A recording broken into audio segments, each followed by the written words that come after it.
Good morning, everybody. Welcome to your Rangers Review morning briefing. It is Thursday, the 21st of August. I'm Derek Clark, and I'm joined this morning by Blair Malloy. How's it going, Blair? Morning, Derek. Yeah, not bad, not bad. It's ever the usual week with Rangers is always something to put the spanner in the works of a normal week, but getting there, almost recovered from the other night, which I'm sure we're going to talk about a little bit later on. Yeah, Blues and Blue says, morning, all therapy going okay. Today will be a bit of therapy as well, of course, Rangers therapy. But before we get stuck right in, a quick word for our podcast sponsors, Willows Fencing, the Glasgow-based fencing company you can trust and proud partners of the Rangers Review. They've got over 20 years of experience in the fencing trade. So if your fence is needing to be knocked down and stick a new one up, then these are the guys to call, folks. You can get 10% off with the code Rangers Review over on their website. And they also offer free consultations as well. Head over to willows-fencing.com. Someone actually mentioned yesterday, I chuckled at the comment, do they offer defences? So I think Rangers should, if they do, then give them a call, Rangers, if you are watching. But there you go. First of all, we'll talk about a defender that has departed. Of course, we reported earlier this month that Jefte was subject of interest from a club in his homeland, Palmeiras, and they have now completed that move. He's been unveiled as their new signing. He returns to his homeland just 12 months after signing for Rangers in a deal worth around £6 million.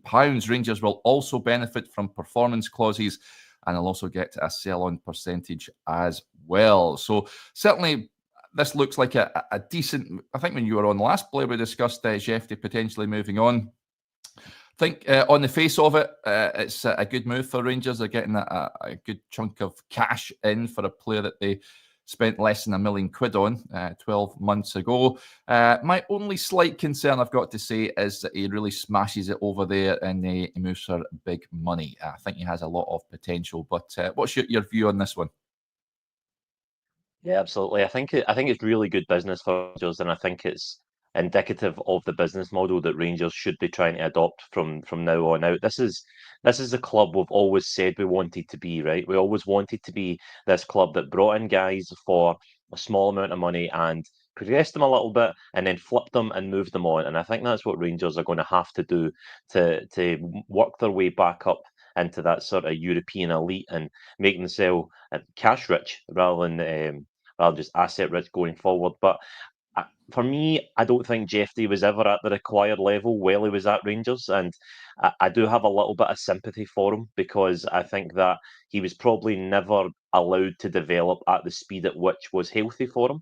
I think he probably wasn't put in a place where he was coached enough. He probably wasn't put in a system where he was nurtured enough.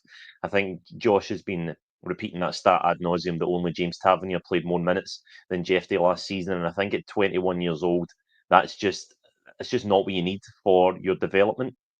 I think I said when I was on a couple of weeks ago, if Jefte, before all this talk came out that Jefte was going to leave, that we knew that Ridvan had been frozen out of the picture, I was really uncomfortable with the idea that Jefte would be your starting left back because I just didn't think he was good enough defensively. I thought he showed in glimpses that he can do things going forward. I think him stepping into the midfield and playing forward passes, I do think he did have ability at, but I think especially when you look at that goal, the first goal conceded against Victoria Pilsen over in Czechia, I think you look at his positioning for that, it's miles away. He obviously slips, which makes it look a bit worse. But I think that was just a little highlight of some of the levels of defending that he would offer. Don't get me wrong, he's just a young boy. He's came to a different country. I don't think he's did badly at Rangers, but I also don't think we've seen enough that it makes me really think, oh, we should have held on to him. And I do buy this idea that he might go on and be this great player. He might be worth £10 million, but the operative word there is might. He's not that player right now, and he might never be that player. We all said of guys like Alfredo Morelos, oh, he might be worth £20 million. It never happened. What he is right now is he's worth £6 million, £6.5 million to Palmeiras, and I think that Rangers would be mad not to take money like that, and so it's came to pass. Yeah, Dave gets in touch. He says, let's hope Johnny is correct and Jefte becomes at a £15 million left back. Yeah, when he was on, I can't remember when, but it might have been a month ago now. He did say he has the potential to be at a £15 million player. And yeah, with Rangers having that sell on, then yeah, every club really puts sell-ons into deals these days, don't they? Most deals. So let's hope that Rangers take advantage of that when he does move on. But yeah, Jefte has departed back to his homeland. I think that's a good move for him, incidentally, as well. Palmeiras are a top club over there, massive fan base. So it will be interesting to see how he gets on. But another player who could be following, another South American, and that is by Jose Cifuentes. Reports in the US state that he is closing in on a move to Toronto. Said to be a loan move. Talks are ongoing with Toronto at this point in time. I love this as well from Blue Nose John. He says, I'm sure that Cifuentes is going to enjoy the minus 50 degrees temperatures in Toronto in the winter. Yeah, absolutely. It can get mightily cold up there. A loan move, Blair, he's someone obviously doesn't have a Rangers future.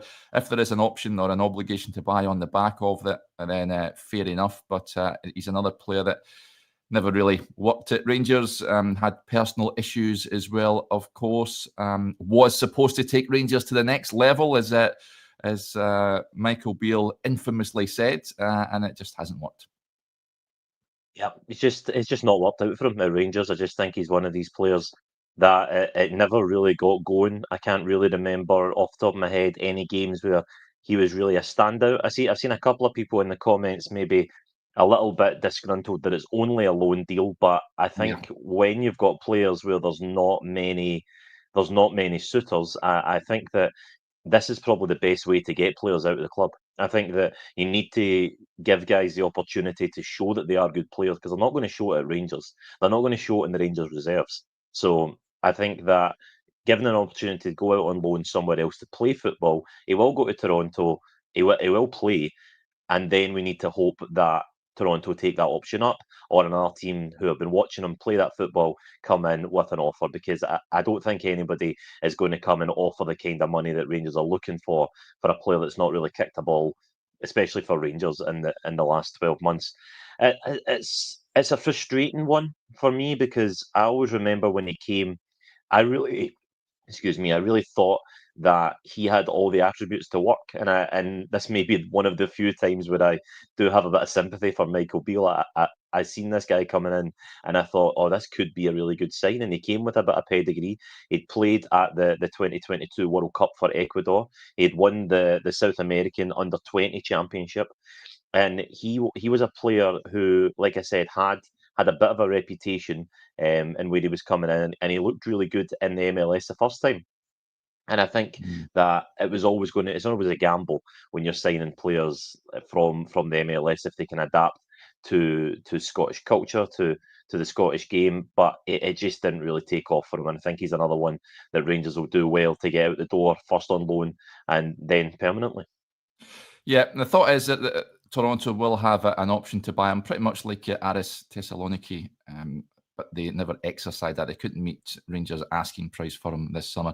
It did pretty well for Aris last season, so I think there is potential there. But yeah, he had one decent game. I was in Betis when Rangers beat Real Betis 3-2, and I thought he was decent then, but yeah, just didn't fancy it as soon as he pitched up, I don't think. So yeah, he looks to be on his way as well. That money, just going back to the Jefte money, it'll be interesting to see if Rangers look to reinvest that. Curry gets in touch. He says that money needs invested into the left centre-back position ASAP. Now, Jason Magoma, for me, Blair, had a probably man of the match display on Tuesday night. I thought he was really good, to be honest. And yeah, that being said, he is 19.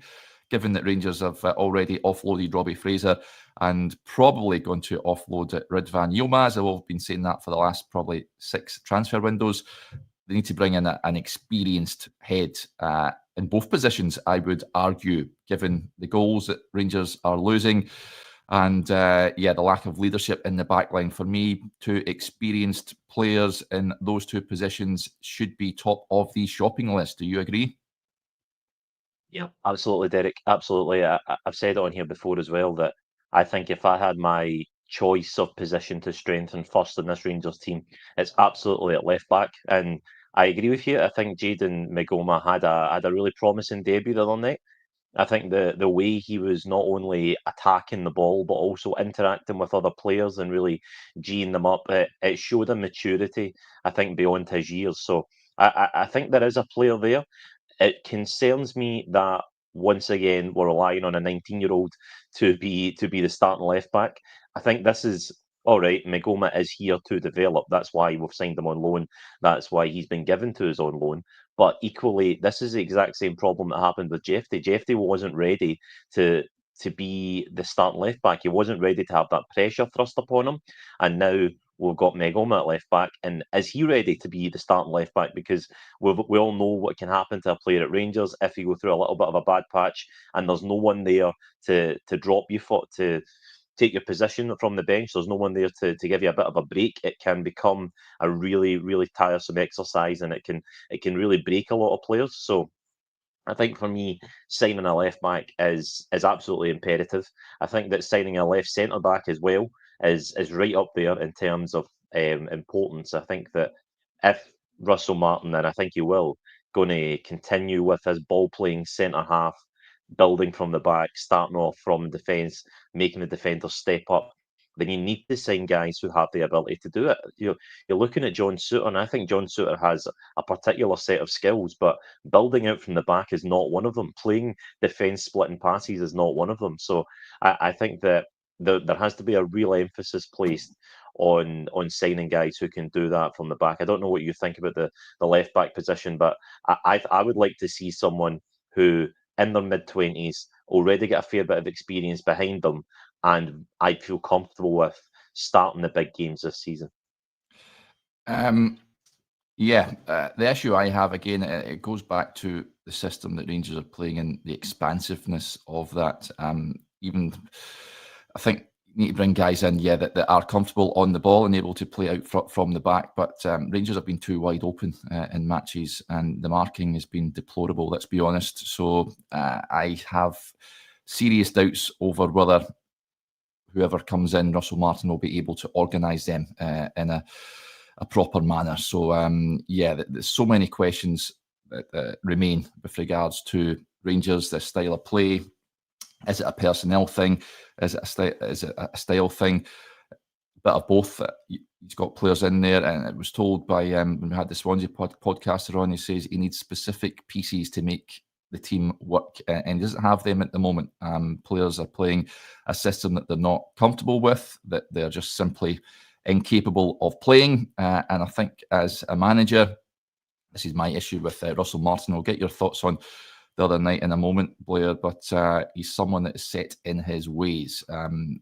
If I was, and I will never be the Rangers manager, but I would be coming in there on understanding that winning is an absolute must and a priority. That takes precedence over style of play and philosophy.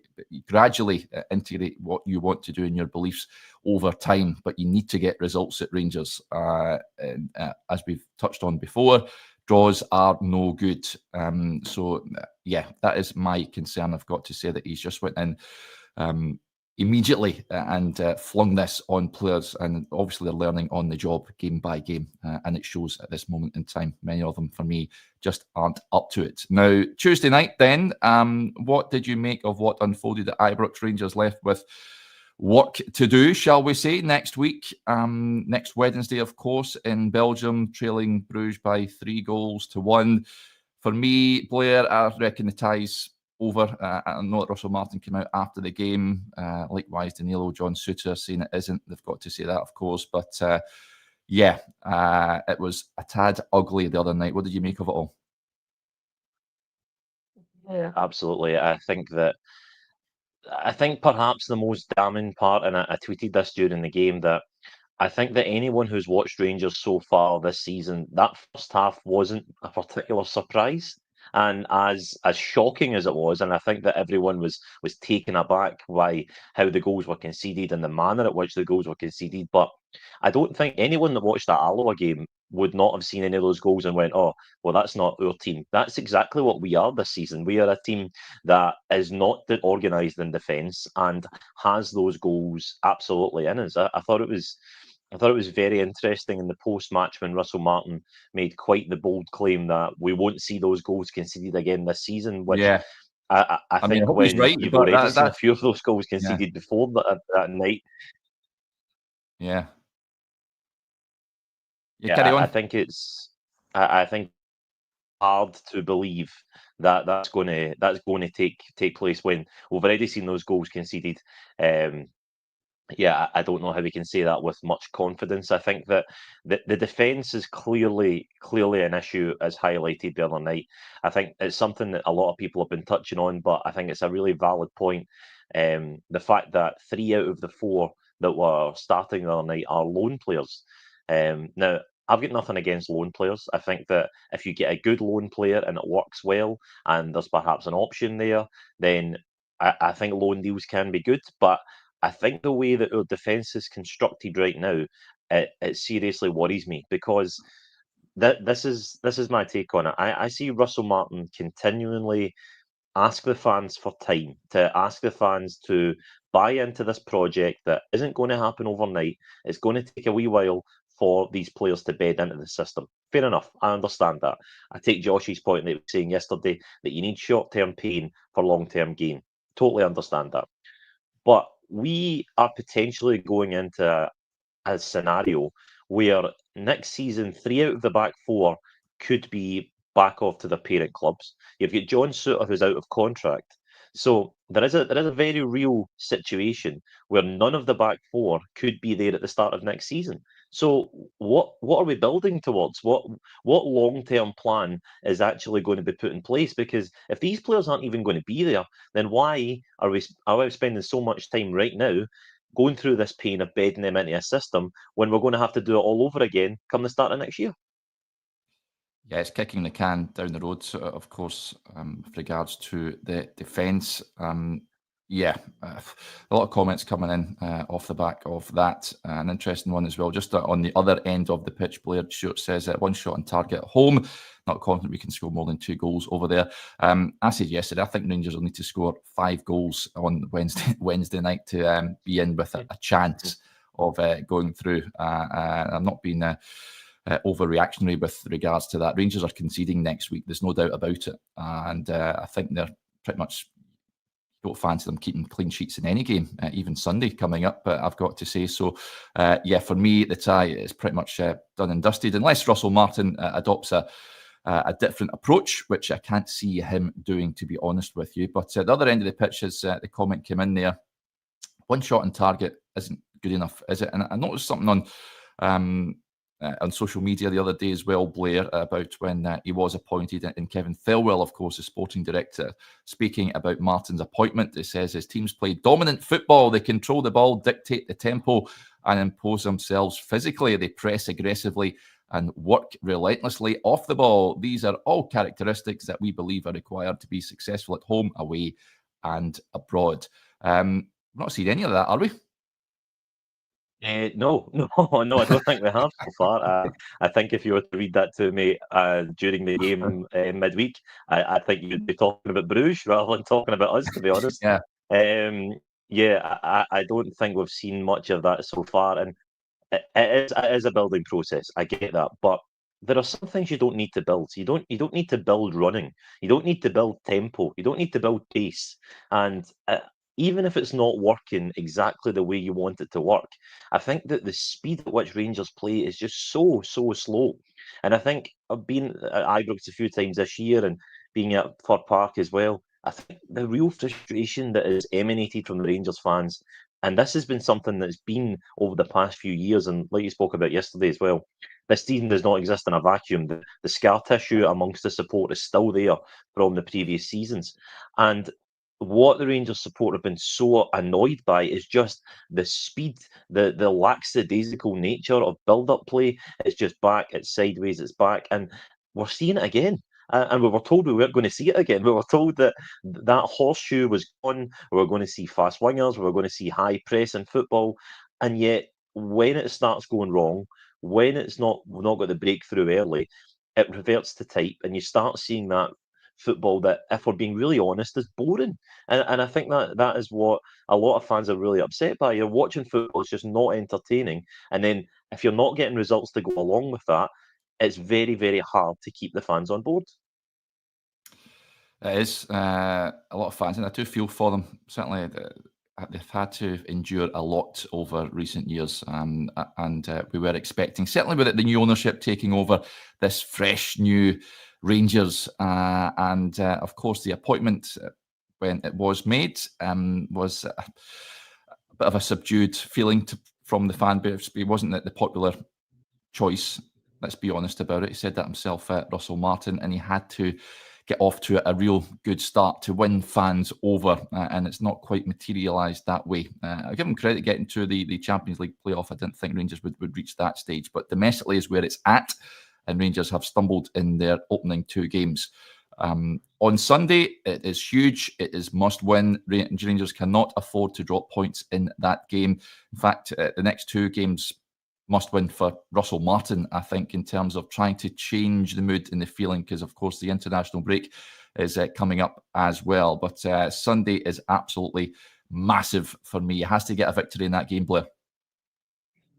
Yeah, I'll be there in Paisley on Sunday, Derek, and it's crazy to think that we're already at a must-win scenario in August. But I think if we try and look a little bit positively, I don't think it's completely gone yet amongst the support. I do think there is a lot of ill feeling towards Russell Martin right now. I think it would be burying your head in the sand not to admit that. But what I do think is that if he gets a couple of results, if the cogs maybe just start turning, then I think the fans will buy in again, because we've seen it against Pilsen. We've seen flashes of when this team plays well.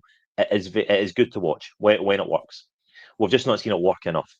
So I think that starting on Sunday is an opportunity to go and try and impose yourself on a game that is now must win. Now, it's going to be very difficult. Don't get me wrong.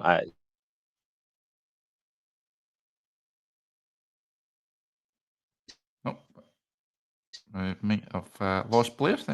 Lovely little frozen image of Blair. Hopefully we get Blair back. He needs to stick 50 pence in the who meter. are very adept at playing in the Scottish Yeah. Premiership, and I think that's probably what Rangers have actually been lacking a lot over the past few years, that they don't have players who can adapt to the Scottish Premiership. So I think St Mirren are probably a lot more suited to games like this domestically. It's a very tight park.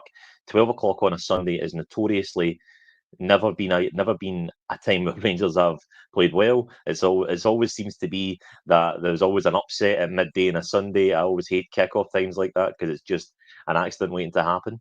But Rangers are going to put in a big performance, and a lot of these players are going to stand up on Sunday and really show that they are Rangers players. I think that Jedi Gassama done that a little bit the other night. I think that he was one of the few shining lights in that team. I think that he really drove at the Bruges defence, and he made things happen. I think he's going to be vital if anything's going to happen on Sunday. And I think for Rangers, if they're going to get a result, I think that scoring early, and we say that, I feel like we repeat this so much, but scoring early is going to be so massive, because if it gets to 0-0 at half time, you know what's going to happen. You know it's going to be nervous. You know the fans are going to be tense, and you know the players are going to feel that tension, and they're going to stop playing their game. Yeah. Yeah, I hate 12 noon kickoffs myself. Unless I'm working at a game, then I like it because you get way earlier. But there you go. But I'm not a big fan. And yeah, you can see Rangers, well, they have come a cropper down there on recent occasions. So to say I'm nervous about that game is not an exaggeration, that's for sure. Love a bit of comedy on the show. Ross says, I want Clement back in a bag of cans. He was at the game the other night, incidentally. Philippe Clement, of course, he formerly of Rangers and Club Brugge as well. I jokingly tweeted he should be down in the dugout to sort the mess out after 20 minutes. It was a real rabble, but I guess the only shining light is it didn't get any worse, and Rangers did get that goal back to give it some sort of belief. Blue Nose Sparky certainly believes. He says 2-0 and we win on penalties. So I hope you are right, buddy, next week. That would be absolutely fantastic. In terms of Sunday, though, because that comes first, team-wise, You making any alterations to that side from the other night? Leo Cameron mentioned, I think, comes back in for me. I'm just trying to think if there's anyone else. Danilo is, despite him scoring on Tuesday night, I would be tempted to start Hamza Igaman. I think he's a better striker. Yeah. Other than that, who else could potentially come in? Obviously, I would be you've got Fernandes. You've got Giga suspended for this game, so Yeah. I think it will be Emmanuel Fernandes in at the back.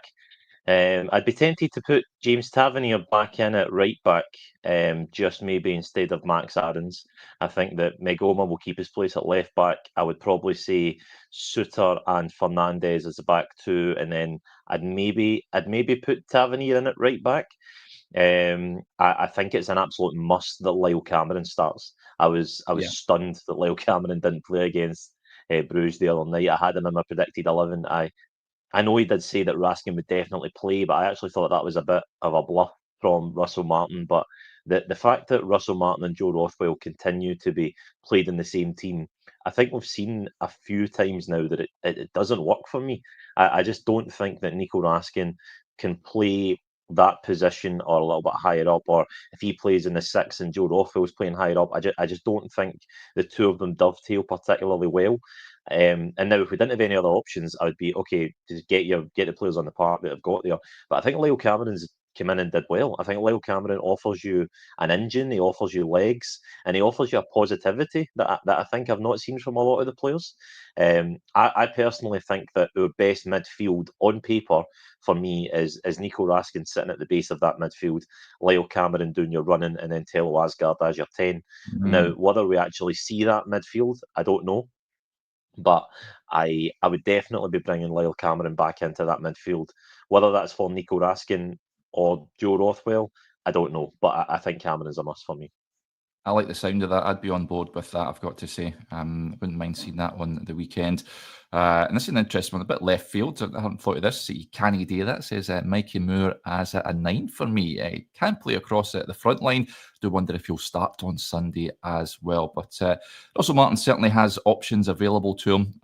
Let's see if he makes many alterations to that starting 11. Now, before we wrap up today, we have a wonderful giveaway on offer. I'm going to pop up what you can win, folks. You can win a signed Paul Gascoigne framed Rangers jersey, the one he's wearing there from the wonderful 9 in a row campaign. Now, to enter, it's free to enter for subscribers to the Rangers Review website, but you have to enter. It's not one of these giveaways where you're automatically entered. So what I'll do is I'll pop the link into the comments, and I'll also pop it into the description below this video as well. And if you want to be in with a chance of winning this and you aren't subscribed to the website, you just need to head over to rangersreview.co.uk/subscribe to sign up. It's only £1 for 6 months.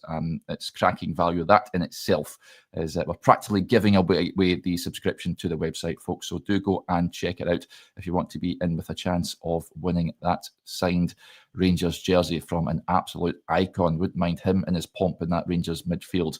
Big fan of that jersey, Blair? Absolutely, it's one of my favourites from that era. And like you said, what we would do to have a player like Gascoigne in the midfield right now, I think he'd definitely be a starter. Doesn't matter what position that three put him in. I think he definitely makes a difference. Yeah, he absolutely would. The greatest number 8 I've seen in a Rangers jersey, that's for sure. Right, folks, that will do us there. Big thank you to Blair and to you all for tuning in to the show. Just a heads up, those of you that are Rangers Review Extra members on the YouTube channel, I will be recording our weekly Q&A show this afternoon, 1 o'clock for that. So I'll pop out the request for questions over on the community page, and no doubt you guys will send them in. It's all nearly an hour long last time we recorded it, so I'm sure we'll be inundated with a similar amount of questions today. So yeah, look forward to that. If I don't speak to you later, then enjoy your Thursday, whatever you are up to, and we shall chat again soon. Bye for now.